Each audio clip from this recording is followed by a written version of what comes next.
जय Shivray public. तर आज मस्त 4 वाजता पोहे खायचं मन झालं, तर पावसाचं वातावरण झालं तर म्हणून तर पोहे करायला गेले. ते आमचं कार्टून असं भांड्यावरतं, म्हणजे त्याला वॉकरमध्ये टाकलं तरी त्याची तीच व्यथा आहे. मोकळा घरात सोडलं तरी सारं घर तो विस्कटून टाकतो.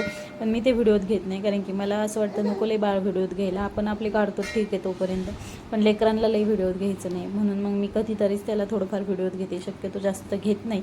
तर मग त्यानंतर मग संध्याकाळच्या स्वयंपाकाला लागले मी. मग इथं पीठ मळून ठेवलं आधी, कारण की तोपर्यंत भाजी ती तयारी होईपर्यंत मस्तपैकी पीठ भिजतं आणि मग पोळ्या छान येतात थोड्या.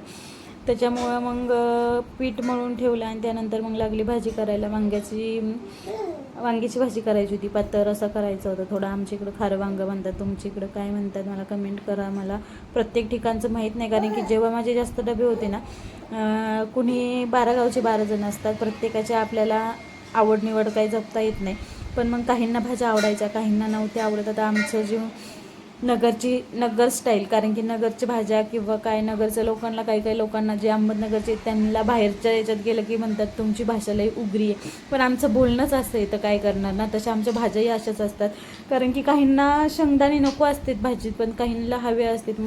मी तर अशी कन्फ्युजन जायची कधी कधी, अरे यांना देऊ काय. पण नंतर मी एकच ठरवलं, आपल्याला जे येते ते तुम्हाला खायचं तर खा.